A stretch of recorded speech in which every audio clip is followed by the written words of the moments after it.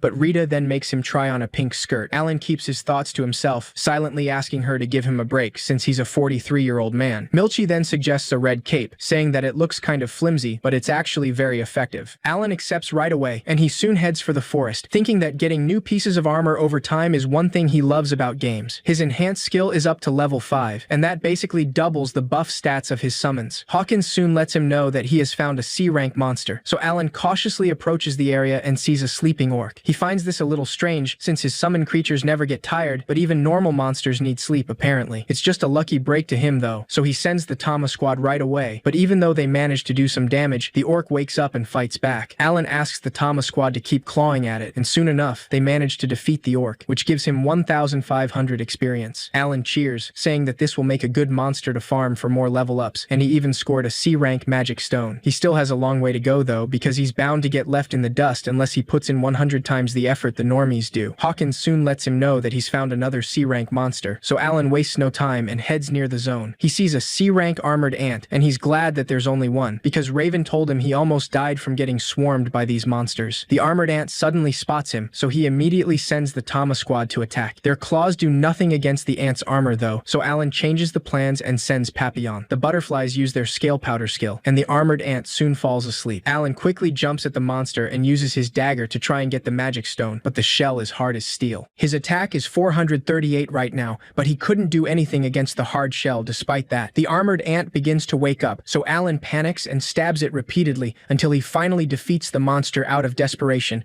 earning 3,000 experience points. He then tries to get the magic stone, but he still can't get through the shell because his sword is definitely going to shatter first. The armored ant gives him more experience than an orc, but it's way tougher to kill. That makes him wonder if he's supposed to melt it with fire magic or something, and he then notices that his intelligence stat is pretty high, so he bets he can cast spells. That's why, as a reward to celebrate his 1-year manservant anniversary, he asks Cecil to let him talk to a mage. He asks the old man if he can tell if he has the aptitude to cast spells, though Cecil tells him that nobody can use magic without a talent. The old man says that they can determine the answer right away, and he just has to hold his hands up to the crystal ball on the table, because it glows when someone has the aptitude for magic. Alan tries right away, wanting to know what kind of magic summoners can use. Unfortunately, the crystal ball doesn't react to him, and the old man tells him that he doesn't have what it takes to cast spells. Alan's hope instantly dies down, and he's clearly disappointed to know that the summoner class must actually be a total joke, though Cecil offers him a cookie to make him feel better. A few days later, while the Gravel family is having lunch, Raquel suddenly barges in to inform them that there's an emergency because there is a murder gauche heading straight for the city. He mentions that this news came straight from one of the guardsmen, and they said it will reach the south gate in less than 2 hours. Granvelle is clearly alarmed by this, and Sebas informs him that Xenoph and his forces are away on a monster hunt and won't be back for 2 days. Knowing that they can't rely on him, Granvelle immediately orders Sebas to get in touch with the Adventurers Guild and to have them protect the city and evacuate the citizens. Before he can leave, Alan decides to offer help, saying that he will help them stave it off. Cecil stops him right away and warns him that the murder gauche is nothing to sneeze at, and he can't just abandon his post as her manservant. Alan politely reminds her that he has one more duty aside from manservant because he's also the Granvelle family huntsman. Of course, Cecil can't argue against that, so Alan leaves the mansion and runs into the city right away. He knows that the murder gauche is a B-rank monster, so the adventurers in this town have no shot at beating it. Unfortunately, he spent all his MP this morning by using it to farm skill experience, so he can just hope that it recovers quickly. All the guardsmen and adventurers are already evacuating all the citizens, but a man begs them for help instead of running away, saying that his wife and daughter are stuck in a carriage. That's when Alan finally spots the murder gauche in person, which truly looks like a demonic creature. The monster is busy eating a deer, and the carriage the man mentioned is right at its feet. Once the murder gauche is done eating, he puts his hands on the carriage, so Alan wastes no time and throws an iron ball right at his eye, leaving the monster half blind. Alan yells at the monster, trying to create a distraction, while the adventurers and guards nearby ask him if he's gone crazy. They ask him to run while he can, but Alan simply continues yelling at the murder gauche and throws another iron ball. This time, the monster blocks it with its hand, but Alan is just glad that he managed to get its attention. He informs the adventurers and guards that he's going to lure it towards the White Dragon Mountains. However, as soon as he turns his back to the monster, they immediately warn him to look out. Alan realizes that the murder gauche is running straight towards him, so he quickly dodges and runs away. The guard soon understands that he's making himself bait, so he tries to warn him that he's only going to get himself killed that way. Alan continues running either way and quickly checks his grimoire, only to see that he still still has no MP. The murder Gulch easily catches up to him, so Alan throws himself to the side to dodge the attack. When he glances at the monster, he realizes that it is just playing with him because it has a mischievous and kind of creepy smile on its face. Alan takes a mental note on not telling Mash how creepy this monster is, and that's when he notices that his MP is back at full, so now's his chance. He deletes all copies of Beansy and Tama, and creates 34 copies of Papillon, because he has to pour all his summon buffs into agility and endurance. Once he does that, Alan immediately runs for the forest, and since he doesn't have to worry about being seen now that he's away from town, he summons Papillons to try and put the monster to sleep. The murder Gulch only stops running to try getting the butterflies off its face, but Papillon's skill has no effect on it. Alan assumes that it has resistance, or maybe he's not doing enough, so he tries summoning 3 more Papillons. Unfortunately, the murder Gulch only gets irritated by this, and it quickly gets rid of the butterflies and roars. Alan can't do anything but run away now, but the murder Gulch continues chasing after him even after it gets dark. After a while, Alan finally manages to lose it, and he can just wonder who his debuffs didn't work, since Hopper, Sucker, and Papillon did nothing against that monster. He can't possibly beat it without weakening it somehow, and he had to use up a bunch of his magic stones as well. On the plus side, he at least led it far away from the city, which is what he wanted from the start. Alan puts on his cape, ready to finally go home, but that's when he feels the murder Gulch presence right behind him, and he has to immediately run for it again. After 3 whole days escaping that beast, Alan somehow manages to make it back to the city, though he collapses right away. When he wakes up, he's already at the mansion, and Cecil is glad to see he's okay, though she quickly gets angry at him for making her worry so much. Alan just apologizes, and mentions that all he remembers is that he got chased by the murder Gulch for 3 days, and he then tried to get back to the city. Sabas tells him that he'll need to report the details to the Baron, so Alan quickly gets out of bed to meet Granvelle and tell him everything about it. After hearing the details, Granvelle admits that it sounds like it was a harrowing journey. Alan explains that he wasn't strong enough to beat the murder Gulch, and it took everything he had just to lead it away. He apologizes for causing so much trouble, but Granville tells him that there's no need to be sorry. Zanoff, who is now back at the mansion, mentions that the knights are normally the ones who handle defense of the city, but Alan fended the monster off during their absence, which helped keep casualties to a minimum. Granvelle clarifies that his courage will be met with reward, so he'll receive 10 gold coins from the Granvelle family, and another 10 gold coins from the family who was riding the carriage that he rescued. Alan is instantly happy to hear this, because that's the kind of money he can buy a mithril sword with, and he feels like he just won the lottery. Granvelle asks him to make sure not to stray too far from town in future monster hunts, and Alan gladly accepts, saying that he'll be careful. A few days after that, he finally gets the mithril sword he wanted so much for 25 gold coins, and he immediately heads for the forest to test it out with some monsters. After defeating a few enemies, he's glad to see that the mithril sword cuts like a hot knife through butter. It is still not enough to pierce through armor though, but it allows him to easily slice an armored ant to get its magic stone. Once that's done, he decides to spend the rest of the day experimenting, so he calls for 2 Hawkins and asks the other one to fly away for a bit. He then returns one to its card and gets Molmo fruits, jerky, and dried sweet potato from his storage skill. After putting them in a row, Alan puts a Molmo fruit inside a bag and asks Hawkins which of these items he placed on the ground is inside it. Hawkins points at the Molmo fruit, of course, and Alan then decides to resummon the Hawkins from earlier to ask him the same question. Surprisingly, this Hawkins also gets the answer right, so Alan then calls the one he sent flying away. When the 3rd Hawkins returns, he asks the same question, but this bird doesn't know the answer. Alan tries something different and creates a new Hawkins card from 0 to summon another bird and ask it the same question. With this, he confirms that even a newly created one has the same knowledge as the others, since it knows the correct answer. Alan then decides to summon a different bird, Popo, since it has a high intelligence stat, and it should understand him. He asks it the same question, but the bird lets him know that it doesn't know the answer. In summary, summoned creatures can synchronize and update any new information they receive. However, it's limited to recently summoned or created copies only, and already summoned copies can't synchronize with each other. Furthermore, only copies of the same creature can synchronize. Alan is just glad to see that they're always improving in one way or another, because not only they're sapient, but their knowledge is passed down even when one of them dies. The birds have no idea what he's talking about, but Alan perfectly knows that they're constantly up to date, and as long as the summoner stays alive, summoned creatures are basically immortal and have unlimited potential. Time after that, in early March, Alan is now 9 years old, and now that Mihai is visiting the mansion again, he decides to have another duel with him to test his improvement. Of course, Cecil is obviously rooting for her elder brother, and even though Alan is trying really hard, Mihai is still effortlessly overpowered. Alan is still losing to him even after farming a couple thousand C-rank monsters and reaching level 28, which really frustrates him. Mihai disarms him, just like the last time, putting an end to their duel. Xanov praises his splendid swordsmanship, saying that his training has really paid off. Alan reluctantly agrees and accepts his defeat, though he's completely fuming inside aside. He doesn't know what they teach at the academy, but it surely must pay dividends when it comes to experience for levels and skills. Mihai gives him a friendly smile and offers him his hand, saying that he's become quite tough, and it truly caught him off guard. Alan politely dismisses the praise and tells him that he's still nothing compared to him, but Mihai confesses that he takes comfort in the fact that he's here to protect Cecil. Alan just laughs awkwardly, but Cecil rubs salt in the wound by telling him that he has to learn to do better with a sword. Later that day, Mihai is shocked to hear that Alan fought the murder Gulch, though Alan clarifies that he wouldn't exactly call it fight. Cecil jumps in to explain that he actually ran himself silly for 3 days and nights, then slept like a baby after he came back for 2 days straight. Mihai just tells him that he's glad he survived, and Thomas asks him if he could have beaten it. Mihai denies it right away, saying that B-rank monsters are too strong for him to take on alone, at least right now. Granville tells him that he'll just need to keep training in that case, something that Mihai accepts without a doubt. Just then, a knight suddenly barges in to inform them that the white dragon has migrated. Granville immediately stands up to ask him if he's sure of this, since that's clearly too much of a shock. Alan completely understands his reaction, because the white dragon is the A-rank monster worth 1,000 gold coins. The knight mentions that they received an eyewitness report from adventurers who said they saw it leaving its nest and heading for the Carnell fiefdom. With this, Granville confirms that the time has finally come after ages, and if this news is true, then it means that they can go back to mining mithril after a century of waiting, and great prosperity will come to their fiefdom. Granville wastes no time and orders Zenoff to have the knights take a look at the mines. Zenoff tells him that they should start by ascertaining the location of the dragon's new nest. Once that's done, he can have his knights check the status of the 4 mining sites. That means that they'll need to clear out all the monsters between the city and the mine, so Mihai quickly offers a helping hand, since he still has some time off. Zenoff immediately rejects his offer, though, and explains that it would be disastrous if the white dragon returned for some reason. Not to mention, the base of the mountains are littered with high-ranked orcs and goblin burrows, so it will take several months just to access the situation. Mihai easily understands and steps back, and his mother reminds him that he should stay focused on his schoolwork. Alan knows that this is going to be a problem, though, because once the knights start clearing out the monsters around here, he'll lose his chance to farm experience. Because of this, he decides to formulate a plan, so he heads far away from town soon after that just to experiment. There's a lot to try now that he's at Summon level 5, Fuse level 5, and Expansion level 4. Plus, he even obtained the Share skill. It's been a lot of grinding to get to his current Summon level, and he's going to need 30 million experience to get to the next level. Hell mode is definitely unrelenting as hell, but he's enjoying everything about it. Alan decides to check out the update to his Expansion skill, and notices that his inventory space has increased by another 10, so he can hold 50 cards. That means he can get an even bigger stat boost from his summon buffs. He then decides to try out his new skill, Share, and he hopes it's as hype as the storage skill was. Based on the name, he's guessing it lets him share something with his summon creatures, so he decides to test it out with Hawkins. When Alan activates the skill, his left eye starts glowing red, and he suddenly sees himself through Hawkins' eyes. He soon understands that he's sharing his vision, and he can see both his point of view and Hawkins' point of view at the same time. Alan decides to kick it up a notch and orders Hawkins to fly into the sky, which allows him to see everything from above. Alan's mind is instantly blown away with this, so he decides to enjoy the view for a moment, realizing that this skill shares everything Hawkins hears as well. He can also control his movements however he wants from where he is, so it's almost like he's possessed Hawkins. Alan orders Hawkins to use his Hawkeye skill,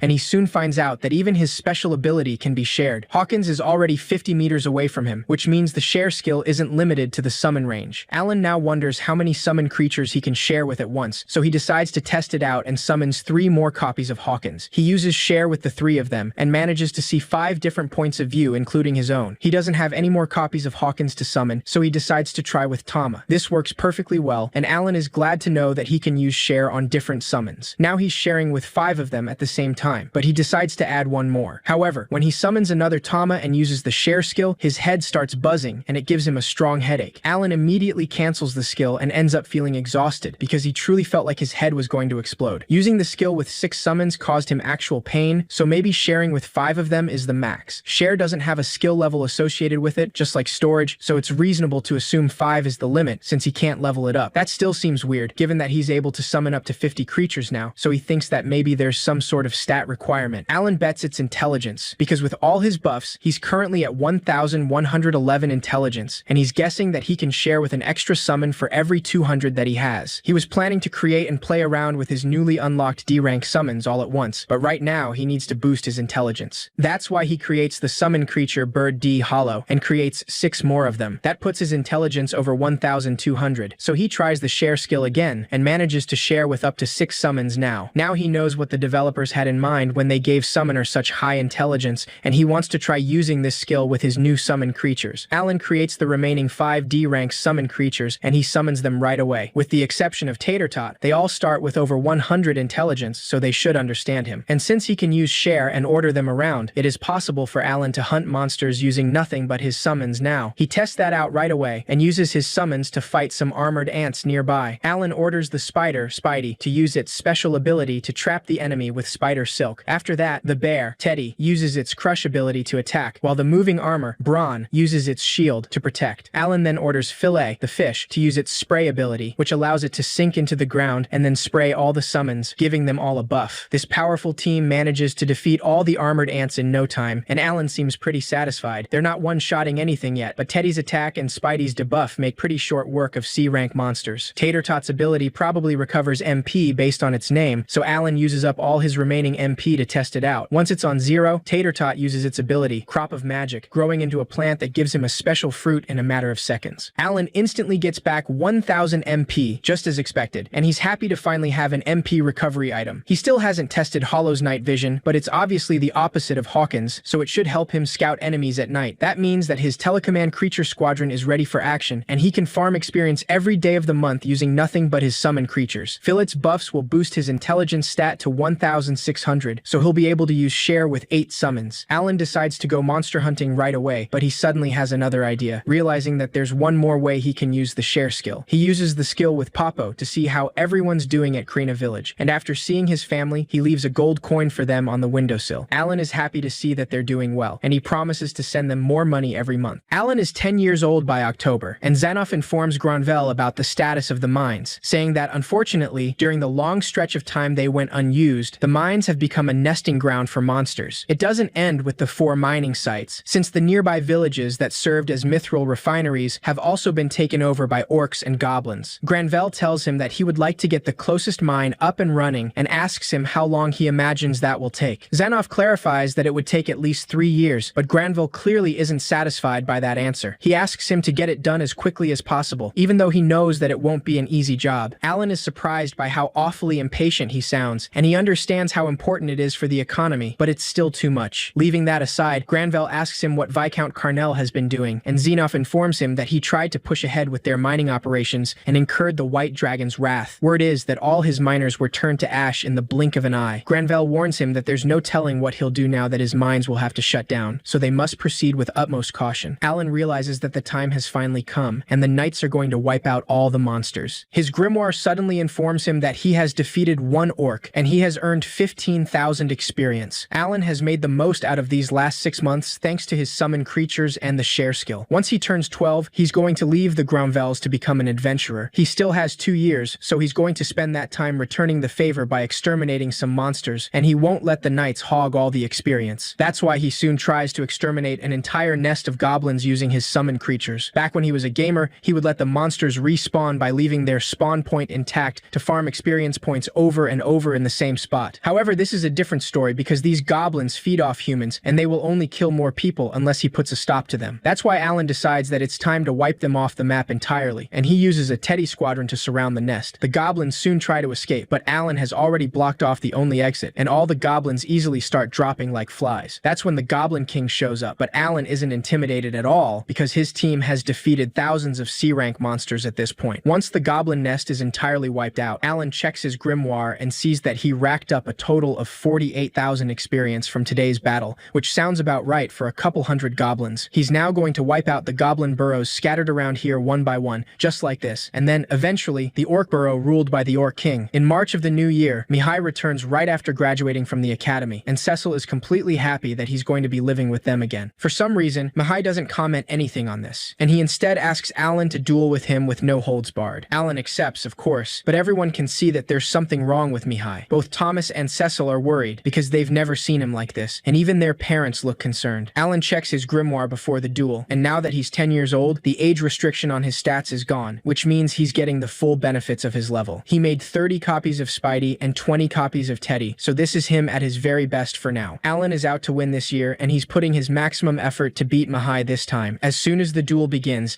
Alan immediately approaches Mihai, being twice as fast as last year. He goes straight for the win, and this this manages to take Mihai by surprise, but he quickly blocks him with his sword several times. Alan continues attacking with all he has, but he soon starts getting frustrated, wondering why he can't even land a hit, since he should be faster than him right now. He assumes that Mihai is just reading all his moves, but he soon realizes that it's actually his sword mastery skill, because the level is too low. Mihai still hits like a truck, so he eventually manages to disarm Alan, as always, and ends up winning the duel. Alan has no choice but to accept his defeat, knowing that he couldn't throw Mihai off balance, even with his superior speed. He couldn't have used a bigger agility boost because Mihai already overpowers him, so lowering his attack stat would just make things worse. Mihai smiles and praises him, saying that the Granville huntsman doesn't disappoint. Alan tries to thank him, but Mihai walks straight to his parents, and Granville tells him that he's put in hard work at the academy over the past 3 years, which is clear from how skillful he's become. Cecil approaches Alan to tease him a little, saying that he's pretty tough, but he's still no match for her brother. She tells him that he should have Mihai start giving him lessons now that he's back, and Alan actually tells her that he would love to learn from him. Thomas says that he wants to join as well, but Mihai then approaches them to inform them that he must leave to undertake the noble's duty, so he won't be coming home anytime soon. This takes them by surprise, of course, so Mihai apologizes and clarifies that he can't say what kind of duty it is. Cecil quickly asks him when he has to leave, and unfortunately, Mihai informs her that he'll leave tomorrow. Cecil looks at her parents for reassurance, but their sad expressions confirm what Mihai just said. Mihai tries to reassure her, saying that he'll be back in 3 years, but this only makes Cecil cry, because that's longer than she expected. Alan soon understands why Carnell said it was a shame that 2 of Granville's kids got saddled with a talent. The Baron knew this would happen all along, and that's why Carnell's comment made him so mad back then. The next day, Cecil has to say goodbye to her elder brother, and she tells him that she'll be waiting for him to come back. Granville also says goodbye, and tells him that he's the pride of their family, so he must fulfill his duty and come back to them. Mihai shortly says goodbye with a smile, but before leaving, he pulls Alan close and asks him to watch after Cecil for him, and to keep her safe. Alan is a little confused at first, but he quickly accepts, and Mihai finally leaves to uphold the Granville name. Alan continues thinking about his words, because he's pretty sure it felt like Mihai was trembling while he said that. He tries to convince himself that it was just his imagination though, and in May of the following year, Alan has subjugated every goblin burrow in the area over the past 6 months. He's now level 35, so it is now time to wreck the orc burrow with his team. Phile's evasion boost works wonders as his summoned creatures fight the orcs,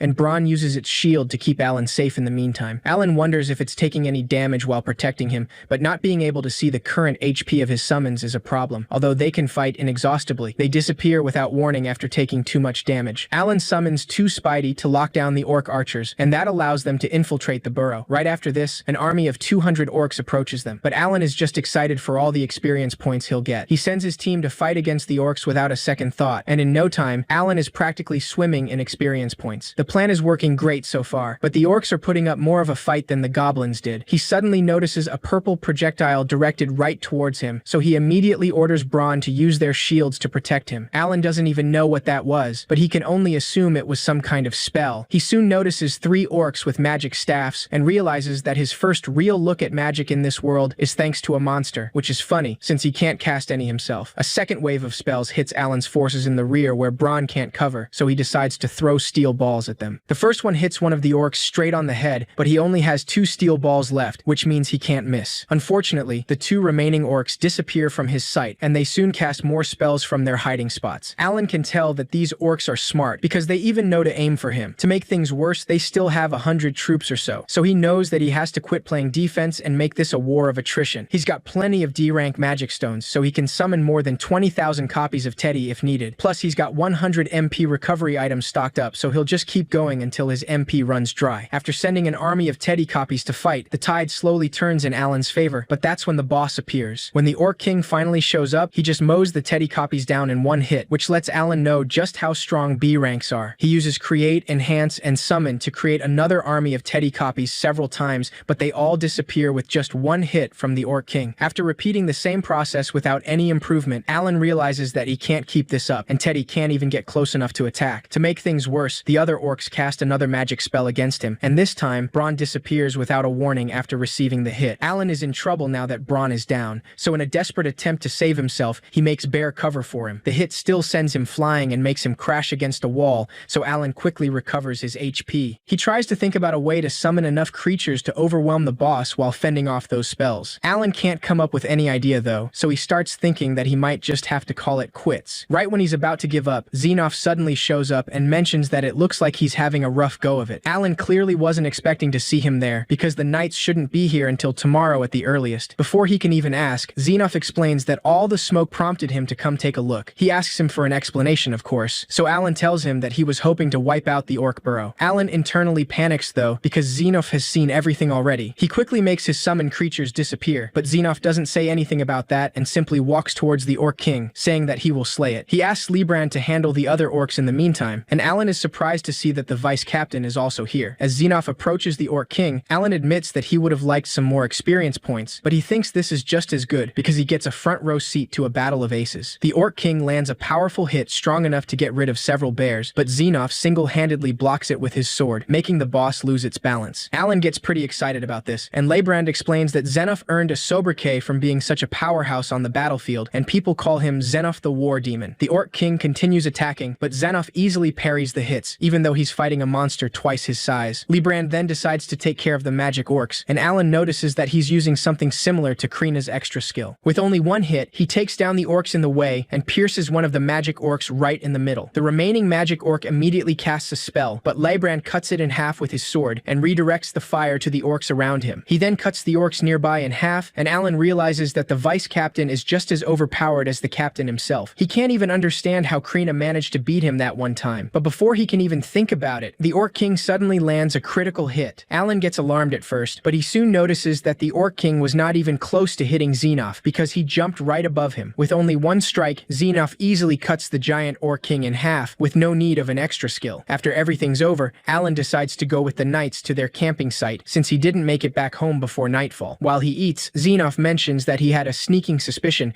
but he now knows that Alan is the one who took out the goblin nests. Alan can't lie at this point, so he doesn't deny it, and Xenoph tells him that not long after he became the Granville's manservant, he started hearing reports of monster carcasses piling up outside the city. They had been stripped their magic stones, so it wasn't very difficult to narrow down who it could be, given that he single-handedly hunted a white deer and even competed on par with Mihai. Xenoph is pretty sure he has a talent, and he assumes that those animals who were fighting alongside him are part of it. At this point, Alan is aware that his cover's totally blown now, so he nervously confirms it, though he's not admitting to any more than that. After all, there's no telling what kind of mess it'll make if he says anything about being on talking terms with the god of creation. Xenoph tells him that the Baron already knows he has a talent, and that's what motivated him to promote him to huntsman. Alan is shocked at first, but it makes sense once he thinks about it, since it's unusual for a kid his age to be granted so much freedom and responsibility. After dinner, Xenoph tells him that if he wants him to keep what he saw today a secret, then he'll leave it out of his report to the Baron. But in exchange, he wants him to keep him informed of the progress of his monster hunts, because their goals are one and the same. Alan knows that he shouldn't undercut the knights just for the sake of farming more experience points, so he decides to accept. When he sees Xenoph's scars on his back, though, he's even shocked that he's still alive at all, because he's covered in battle scars that never went away even after a level up. 2 weeks later, Alan earns 25,000 experience points after defeating one orc king. He's got it down to a science now, and he simply has to attack from all sides with a team of 40 teddies. This puts a big dent into the orc forces and prevents them from getting into formation. He then has his team target the magic orcs until they're all dead, and as long as he doesn't get attacked, he can keep throwing summons at them until he wins. Alan checks his grimoire and sees that the total experience points he earns from an orc burrow is 335,000, which is over 7 times what he gets from a goblin one. In September, a royal messenger visits the Granville family to deliver something. Granville is shocked to see that what they brought is Mihai's diary, and the messenger explains that everyone is expected to write periodic entries while at the barracks. Everyone is a little confused at first, until the messenger says that Mihai carried out his mission dutifully and has been laid to rest. The tragic news takes everyone by surprise, and Granville immediately loses it, saying that that's not how this is supposed to go. He asks him how such a thing could happen in just 6 months,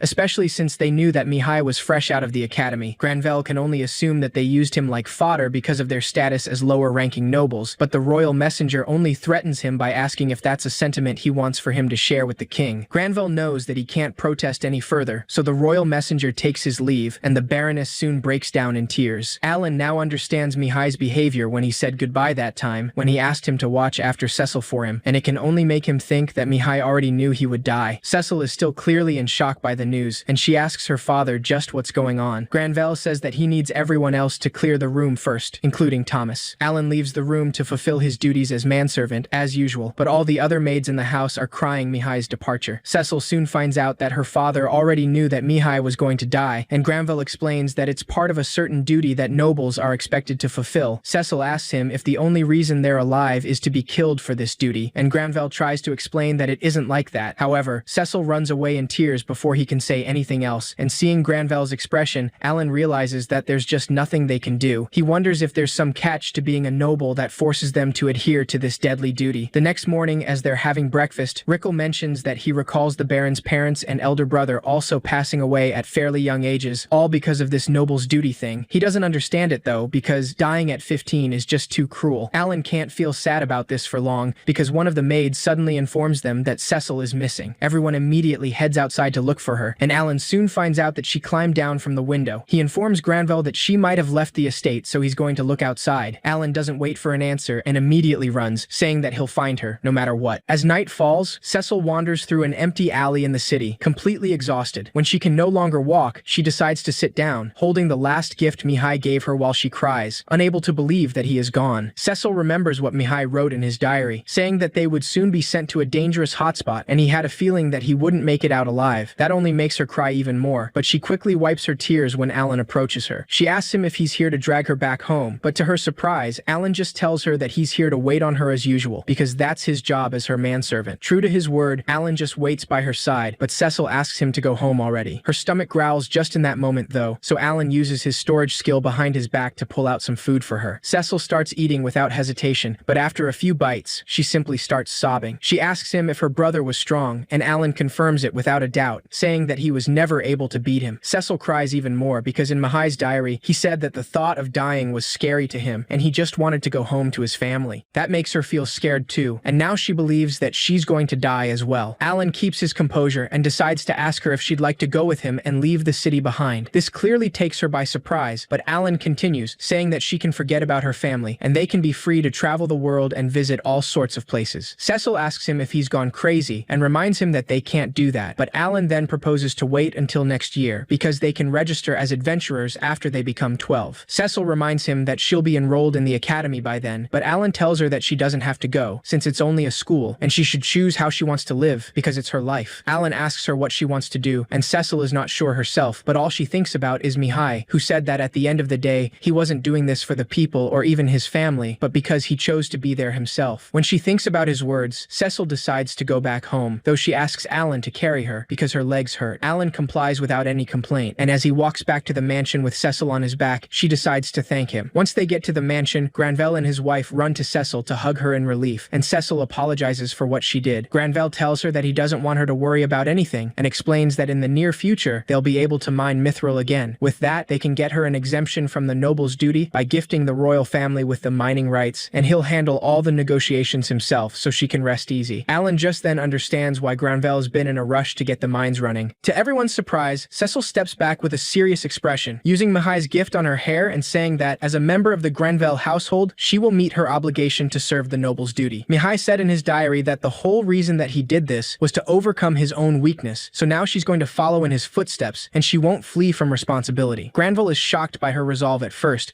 but he soon accepts her decision in silence. In March, Alan gets a B-rank magic stone from an orc king, after exterminating another orc burrow with his summon team. Half a year has passed since Mihai's death, and life for the Granvilles has gone back to normal. The knighthood has wiped out all the orc burrows, or mostly, because he and his summon creatures did the dirty work. Back at the mansion, Xenoph informs Granville that they've finally started moving people to resettle the mithril refineries near the mines, and mining operations should be running at full steam come summer. Alan knows that this should put the Baron's mind at ease, but Granville mentions that the only problem now is whether Carnell will lash out after losing his mithril. Xenoph admits that his silence so far is actually concerning, and Granville asks him to stay vigilant. A few days later, Alan decides to climb the White Dragon Mountains, and realizes that there's no way Cecil could climb it, despite what she says. She tried convincing him of letting her go with him, since she wanted to go hunting as well. Alan sympathizes with the fact that she wants to toughen up, but the Baron would never allow it. Having long-range support from a wizardess would be nice though, but there's nothing to do about that. Alan finally reaches the armored ant nest in the mountains, and he knows that these monsters could cause problems for the mithril miners, so he's going to wipe them out next. From what he's heard about armored ant nests, there should be over 1,000 soldiers inside, along with a B-rank queen monster who lays eggs to birth more. That's not a lot of information to go on, and he can't get a look at the layout from the sky. There's only one entrance, just big enough for a single ant to pass through, so he would get swarmed if he tried to fight them inside the nest. That makes him wonder if he should trim their numbers before he tries to breach, which shouldn't be so easy, but he loves a good challenge. Alan decides to start with a team of 6, and summons Teddy, Spidey, and Fillet. The armored ants outside back down at first, but an army of them soon starts coming out of the nest. Alan takes the opportunity to send his team of summoned creatures to fight them, but a whole month passes, and he still can't beat the colony. He has come twice a week and taken down over 200 ants per day, which means about 2,000 total. Not to mention, all the corpses of the defeated ants are cleared out by the time he comes back the week after, which makes him wonder if the queen is eating them and laying new eggs. Alan loves all the experience points he's getting thanks to this, but the endless stream of ants is blocking him from entering the nest, and he can't even collect their magic stones, so he has to change his strategy. Another month later, Alan looks like he hasn't slept at all, and he's killed 5,000 of these armored ants already. The fact that he hasn't progressed is driving him crazy each day, and he starts wondering if he's going to have to camp out here from now on. He really wishes they'd let him be a huntsman full-time, because there's not a lot he can do like this. While he wonders what to do, Alan suddenly realizes that the ants have stopped coming out of their nest, so it's time to stamp out the queen. He quickly joins his Teddy team and summons Hollow to enter the nest and share its night vision to see inside. The place is like a huge maze, and one of the owls ends up getting ambushed by armored ants. Alan decides to try again and summons another Hollow, and he soon finds a terrifying egg chamber. He summons another Hollow to send it the other way, and has another to check out the passageway. Controlling 8 at once is mentally exhausting, and by the end of the day, he's still tracing the long maze with his summoned creatures. It feels like playing one of those long mini-games in an RPG, and the sun's going down already, so he'll have to head back home soon. Luckily, one of the owls finally finds the queen armored ant, so Alan decides that it's time to end this, after 2 long months of grinding. After entering the nest, he notices that the queen is like 3 times the size of a normal armored ant, except for the head. Alan already knows how boss fights go, so he sends the Teddy squad to defeat the small armored ants first. They have no problem in doing this, so all that's left is the enraged queen. It easily defeats the Teddy squad, but Alan doesn't back down, because he can summon them faster than she can beat them. He summons the Teddy squad again, and orders them to go for the abdomen, since it looks like the queen's weak spot. The armored ant queen screeches and fights back, but after endless summons from Alan, it finally falls defeated. With that, Alan gains 45,000 experience points, and it only took him 20 summons to win. He needed more than 100 to beat the Orc King, but he assumes that the armored ant queen was just super weak after birthing all those extra soldier ants. Alan knows that he can't go back to town at this late hour, so he decides to camp overnight. He'll get a serious earful for it later though, so he needs to find something to prove he wiped this place clean. The next day, he brings the exoskeleton of the queen armored ant back to the mansion, saying that he brought it back from a nest up in the White Dragon Mountains. Everyone's reaction takes him off guard though, because he thought that this would be a big deal, but they seem rather unfazed. Cecil clearly can't believe that he went up the White Dragon Mountains, so she asks him to make his stories somewhat believable. Granvelle admits that it's plausible, because armored ants do come in different colors. However, Xenoff tells him that it's hard to say, because he's never seen a queen himself, and not even the knighthood has enough resources to defeat an entire ant colony. Alan is taken by surprise, and Cecil asks him if he just slapped a coat of paint on a regular armored ant. He quickly denies it, but Xenoff tells him that armored ant colonies are filled with thousands of soldiers, and the interior is a complex maze, which makes it impossible to defeat. Alan knows that it's true, because it was really only possible thanks to his summons. He then remembers that he has more proof than that, and decides to show them genuine mithril ore, saying that he came across it in the chamber where the queen ant was. Both Granvelle and Xenoff are shocked by this, because it's certainly not something that one just stumbles across, and it can only be found in the White Dragon Mountains. Alan quickly goes with them to tell them all the details, and Cecil then realizes that he was actually telling the truth. He informs them about the location of the nest, and shows them the map of the interior. Granvelle has no doubt he's telling the truth now, and Xenoff mentions that Alan has found a 5th vein of mithril for them to mine from, so he'll have his knights scope it out immediately. Granvelle tells Alan that he's truly outdone himself this time, so he will forgive his illicit overnight excursion. He's become the first to discover a brand new vein of mithril, and that entitles him to a stake in the operation, so he'll grant him a 30% of the mining rights. Alan is a little confused by this, so Sabas tells him that he just has to give it a few years, and he'll start to understand the benefits. In October, Alan finally turns 12, and the mithril mines have restarted after a century of unuse, but work on the vein that he discovered won't start until next year. He has nothing to fear from the monsters around here anymore, and he doesn't have to worry about money thanks to his stake in the mines. That said, something doesn't feel right, because this isn't the hardcore gaming he thrives on. He wants to live on the edge, not comfort, so he knows that it's time to expand his horizons, and he'll bring up the idea with the Baron later. Right after making that decision, Rickle informs him that the royal messenger is paying another visit. Alan soon leaves to see what the royal messenger wants, and he finds out that Viscount Carnell is also there, so he can already tell that they're going to bring trouble.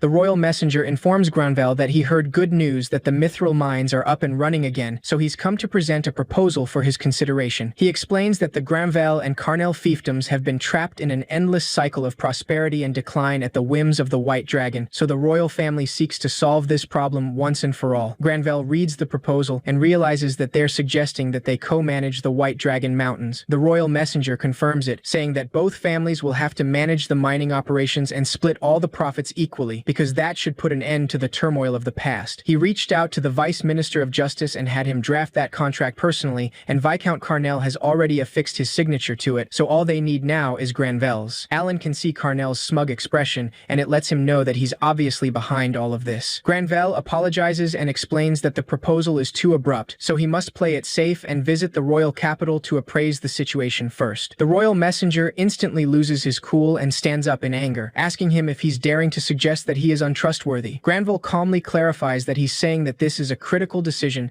that he can't in good conscience rush to make. The royal messenger tells him that the mithril profits have clearly poisoned his mind, so his greed will be his undoing. Both him and Carnell storm out of the room after that, and Granville can only think that this contract they're trying to make is beyond outrageous. Since Xenof is up in the mountains right now, and he's scheduled to return in 2 days, Granville decides that they'll head for the royal capital as soon as he's back. Alan goes back to his duties after that, still thinking about the current situation, because this makes it awkward for him to talk to the Baron about moving on from manservant. The head chef of the Granvilles mentions that a co-management contract means the economy won't go downhill even after the White Dragon migrates. Rickle agrees with him and says that they can never be sure when it might come back to this side anyway. Alan only listens to them without saying a word, knowing that it sounds good in its face, but they can't trust anything involving Viscount Carnell, because he'll surely stab them in the back. The problem is that they can't refuse without coming off as greedy, and he doesn't know if the Baron can even get out of this double bind. Alan's thoughts get suddenly interrupted by a terrified scream coming from one of the maids, who loudly screams Cecil's name. He immediately runs to the place to see what's going on, and sees a group of mercenaries trying to take Cecil with them. Alan quickly draws his mithril sword to fight them, but after exchanging a few slashes, he realizes that they're tough. That's why he decides to quickly change up his stock of cards, and then lunges at the mercenary again right away.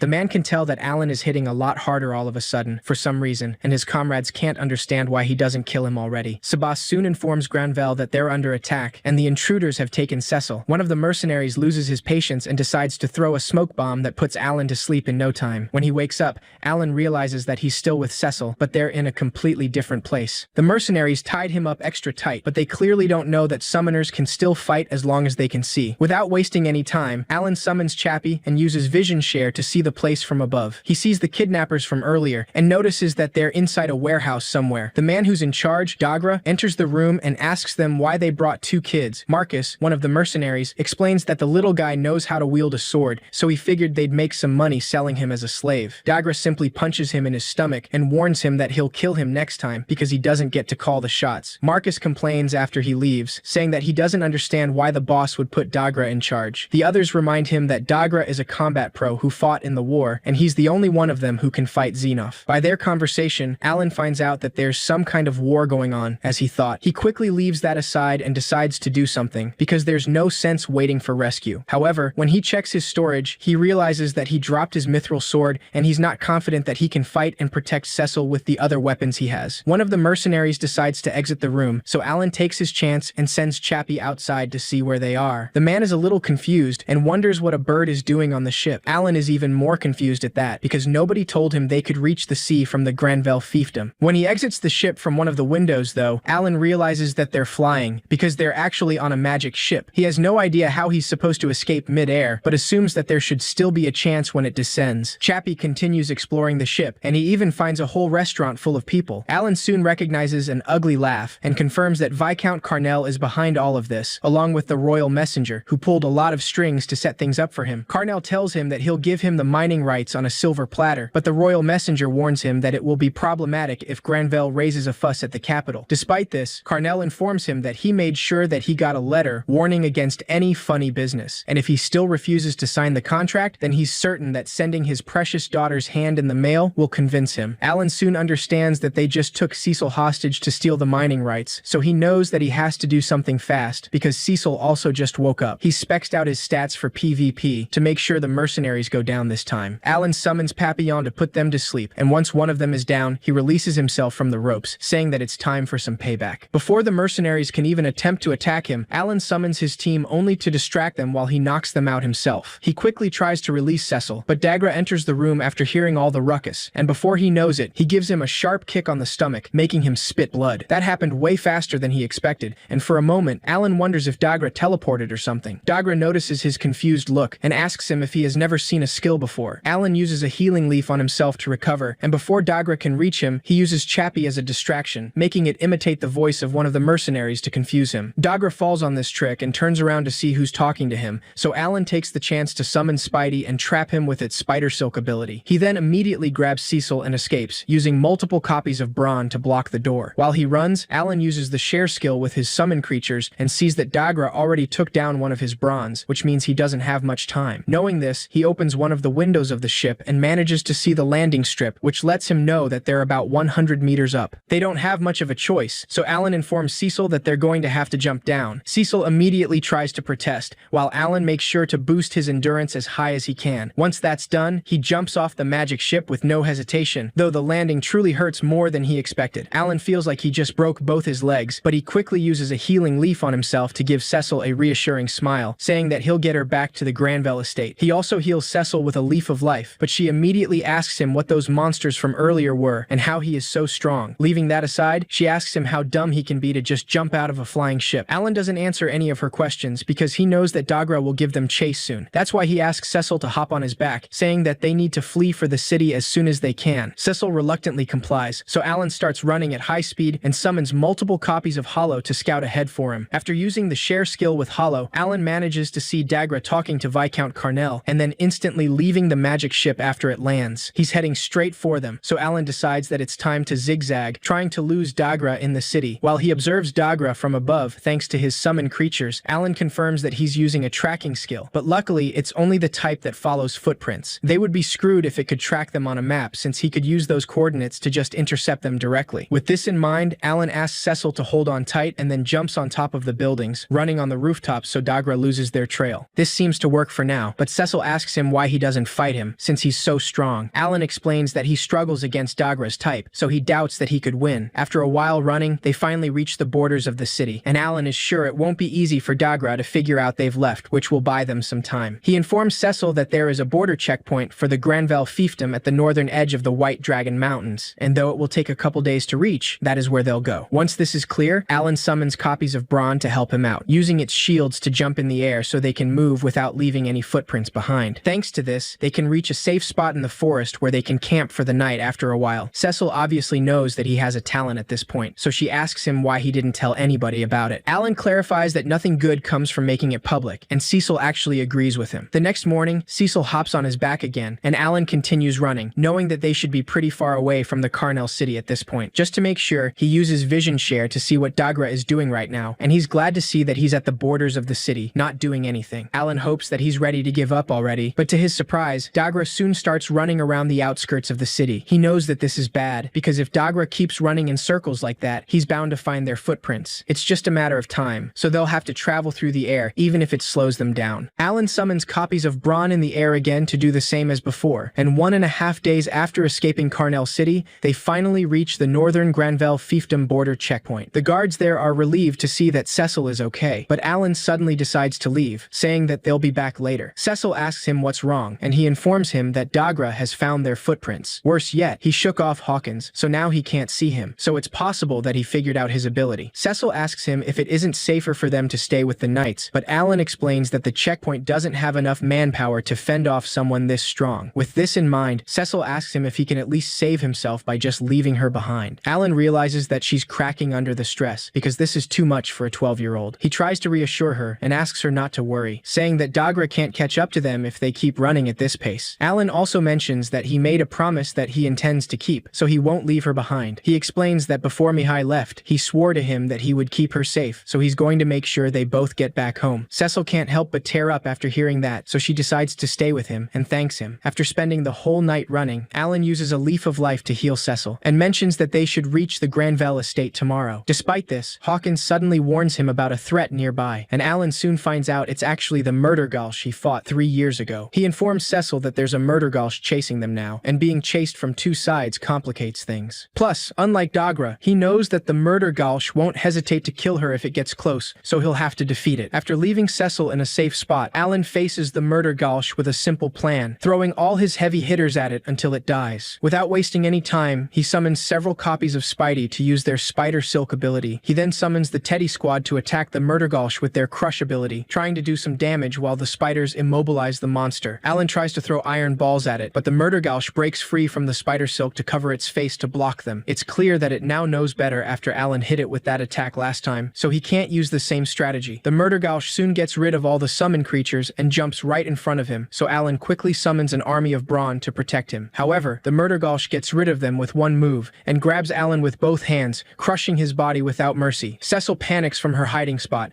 but Alan immediately asks her to stay where she is. He uses several leaves of life to heal his wounds and notices that the Murdergolsh is enjoying making him suffer. Cecil just watches in horror as the monster grabs Alan by the head and takes a bite out of him, splattering blood around. Luckily, the Murdergolsh only bit him from the waist down, so Alan takes the opportunity to stab its eye with his dagger. The Murdergolsh screeches in pain and bites down with more force, but Alan is still in one piece. He explains that it's because he swapped all his buffs over to HP and endurance the moment it caught him. Alan hasn't had an adrenaline rush like this in a long time, and it feels like old times. He takes advantage of that to attack with all his might, making his dagger go through the Murdergolsh's head. His grimoire lets him know that he has defeated a Murdergolsh, and thus, he has gained 82,000 experience points. Cecil quickly runs to him in tears, saying that she thought he was dead for a moment there. Alan reassures her and clarifies that he used his healing leaves to recover, so he's all good for now. However, they're not out of the woods yet, because while he was fighting the Murdergolsh, Dagra managed to track them down. Alan is out of iron balls, and his dagger is stuck in the Murdergolsh, which doesn't leave him a lot of options. He asks Cecil to get out of there, saying that he will fend him off, though that only makes Dagra angry, so he immediately kicks Alan in his stomach, just like the first time. Alan didn't see it coming even though Dagra was right in front of him, so he knows that he's in trouble now. Dagra draws his sword and asks him if he's not going to use his monsters this time. He mentions that he's going to make his death extra excruciating, but before he can do anything, an explosion near him distracts him. That's when Alan realizes that Cecil just cast a spell out of sheer panic. Even though she's shaking in fear, Cecil doesn't back down because she wants to save Alan and knows that he needs her right now. Alan immediately asks her to stop, but Cecil casts another fireball without thinking. Dagra simply dodges it and knocks her down with a blow, saying that she's lucky she gets to keep her head because he still needs her as a hostage. Alan decides to insult him right then, saying that he overheard the mercenaries talking about him on the magic ship. They said that he's a coward who ran away from the war after just a year, and now he has to fight kids for a living, so he truly is a loser now. Alan manages to rile him up with his words to buy some time, though Dagra doesn't hesitate to beat him up with rage. However, right when he's about to end him, Alan simply smiles with satisfaction and uses a leaf of life on himself, saying that it's too bad he can't escape now. Dagra has no idea what he's talking about until he sees Captain Xenoff calmly walking towards them. Alan luckily informed Xenoff about everything thanks to Chappie, though it was still a close call since he almost didn't arrive in time. He sent Hawkins and Chappie to get Xenoff right after they crossed into Granville territory, and he's glad it was a good decision. Dagra quickly tries to provoke Xenoff, saying that his brothers in arms died because of some spineless knights who couldn't keep it together, which is why he now wants to kill him on their behalf. Without letting him respond, Dagra lunges at him with his sword, but to his surprise, Xenoff doesn't even dodge him, and his sword doesn't pierce through him. Alan realizes that swordmasters have crazy high defense, and it honestly surprises him. Xenoff calmly mentions that he lost all his brothers in arms too, and he was the only one who survived. They laid down their lives while fighting tooth and nail for the kingdom and for the people, serving their duty until the end. Xeno activates his extra skill right then, and tells him that he won't let anyone dishonor their memory. He raises his sword and uses an attack called Aura Blade, making a straight cut across a major part of the forest and dividing Dagra's body in half. Just like that, Alan and Cecil's harrowing 4-day escape comes to an end, and they finally make it back to the Grunvel's mansion. He later tells the Baron that he knows for a fact that Viscount Carnell was behind all of this. After losing the economic boon of his mithril mines, Carmel struck a deal with the royal messenger and plotted to steal half of the Granville fiefdom's mining rights. However, they needed to ensure that Granville never told the king about the contract, which is why they took Cecil hostage. Once he hears this information, Granville immediately orders Sebas to prepare a carriage, saying that they'll go to the capital right now. Alan asks him how he's going to handle this, and Granville says that he'll report everything that's happened to the king. Alan tries to make him reconsider, and clarifies that Carnell surely would get what he deserves, but he doubts the royal messenger will face any repercussions. He decides to share one suggestion, saying that he will forgo his claim on the mithril mining rights that he gave him the other day and return them to him. Granville is clearly surprised by that suggestion, and Alan asks him to use that as a bargaining chip to convince the king to conduct an extensive investigation and resolve this issue favorably. In other words, he wants him to bribe the royal family, because the royal royal messenger and Viscount Carnell tried to line their own pockets without getting their hands dirty. However, speaking as the son of Rodan the Serf, Alan says that real men roll up their sleeves to till the fields, hunt monsters, and do the dirty work themselves, because that's how they protect a family. Alan speaks with conviction and tells Granvelle that his family needs him now, so he should do the same. Everyone in the room is shocked by his words, and Sibas even tries to warn him that he's way out of line. Despite this, Granvelle admits that Alan makes a point in this case, because given his noble heritage, he's always felt obligated to take the righteous and honorable path, but this is not the time for that. That's why he decides to follow Alan's advice, saying that he will put his mining rights to good use. Thanks to this, after Granvelle informs the king about Cecil's kidnapping, all the perpetrators face justice. The Carnell fiefdom was dissolved and placed under royal rule, and this sweep of vengeance that was incited by the famously righteous Baron later became known as the Granvelle Incident. In light of their ordeal, Baron Granvelle granted Cecil and him permission to attend a lecture on the details of the noble's duty. They soon meet with the magic tutor, who tells them that nothing they hear today should leave the room. Once this is clear, he shows them a map of the world and explains that the large landmass in the center is known as the Central Continent. They live specifically in the Kingdom of Ratash, and to their north is a huge country known as the Empire of Giamat. Although the Kingdom of Ratash has been invaded by the Giamatan Empire before, they are currently at peace, or at least that's history as far as the public is concerned. The true timeline is known as Demon Lord history, which began upon the Forgotten Continent. The Demon Lord first appeared here 112 years ago, when he proclaimed himself Demon Lord of the End and demanded the leader of every country submit to his rule. Naturally, none of them agreed, and 50 years after that, or 62 years ago from their point of view, the Great Calamity happened. Every monster in the world went up by one rank, and the Demon Lord finally went on the offensive, invading the Central Continent with an army consisting of millions of monsters all B rank and higher. Many people perished, and 4 countries were wiped out within 4 short years. The invasion stretched to other places as well. The Demon Lord army attacked the Dwarven Empire of Baucus and the Elven continent of Rosenheim. In the face of this threat, the Empire of Giamat stepped up to form the 5-Continent Alliance. This resulted in a system that called for each country to establish an academy. Any child blessed with a talent would then undergo training before being sent to the front lines. However, that wasn't sufficient enough to stop the Demon Lord army's invasion. The Giamatan Empire went on to lose a fourth of their territory, making everyone think that doomsday was close at hand. That was until the hero known as Helmios was born in the Empire and restored humanity's hope. He was the first person to ever have the hero talent, and the tide of battle shifted dramatically in their favor after he took to the battlefield at age 15. The hero forced the Demon Lord army back and reclaimed the Empire's lost territory in just 5 years. Even now, at age 22, he continues to lead the war effort on the front lines. Alan is surprised to hear the story because he remembers that Demon Lord and Hero are 5-star difficulty classes, and it's safe to say that they can determine the fate of the world. The magic tutor explains that the Kingdom of Ratash made the land reclamation decree to provide service support in the war. That explains the purpose of the frontier village where Alan was born, and also why the Baron wanted so much boar meat despite his own frugal lifestyle. The magic tutor then informs them that what they know as the noble's duty is a conscript for all members of nobility or royalty, born with a talent that requires 3 years of military service. The war against the Demon Lord army remains incredibly intense, even with the hero on their side, and half of the young soldiers sent to the front lines lose their lives. Alan thinks that it's really harsh, and he easily notices Cecil's sad expression when she thinks about her brother. In November, Granvelle informs him that he was able to appeal directly to the king and put an end to their problems with Carnell. He mentions that he has some money for him, which includes the bounty on the murder Galsh, along with a reward for his rescue of Cecil. Granvelle explains that he asked the king for a pardon to get Cecil out of military service, but her talent as a wizardess is too valuable and can't be overlooked, so he refused his request. That's why he decided to turn his hopes to Alan, offering him 600 gold coins, since it's everything he can muster right now. In return, he wants him to accompany Cecil to the academy, then act as her bodyguard on the battlefield. Granvelle clarifies that he's already aware that he has some kind of talent which gives him the right to travel to Academy City, so he hopes he can do that for him. Seeing how serious he is about this, Alan decides to tell him the truth, saying that his talent requires him to undergo a rigorous trial in exchange for unrivaled power from Lord Elmia himself. For the first time, he confesses that he's a summoner, and promises that he will do everything in his power to keep Cecil safe. Granvelle is shocked that he actually accepted, but Alan clarifies that instead of taking the money, he would like to propose 2 changes to his reward. First, in exchange for 400 gold coins, he wants his family and Krina's to be exempted from the head tax. Granvelle easily agrees to that, and Alan then tells him that he would also like to resign from his position as manservant because he wants to be independent while still providing security for Cecil. Surprisingly, Granvelle already saw this coming, so he gives him a sword and tells him that he's happy to say that he's been promoted from Baron to Viscount discount thanks in large part to his contributions. He explains that the sword he gave him makes him one of his guests, and it's proof the Granville family will always stand behind him, no matter what situation he finds himself in. Alan is surprised to receive their support like that, and Granville tells him that he's done outstanding work during his 4 years here, so as the head of the Granville family, he's proud to welcome him as their honored guest. Alan just then understands that this is the conclusion of all the events he's triggered over the past 12 years. He always wondered why he got reincarnated into this world instead of just being teleported to it, and it turns out there was a good reason. Being born into serfdom led to him hunting boars and then working his way into service of the Baron. Without that experience, he couldn't attend the academy or get the skill set he needs to fight the Demon Lord. This explains why Hell Mode exists too. His search for a truly hardcore game led him to that website, where he chose the hardest difficulty. Elmia was looking for someone like him all along, someone willing to tackle the hellish challenge of being reincarnated. Since the Demon Lord continues to pose a threat even after the hero arrived, they need him to help restore balance to the world. That's why Alan decides to accept Granville's quest, saying that he will venture forth with Cecil and they'll defeat the Demon Lord.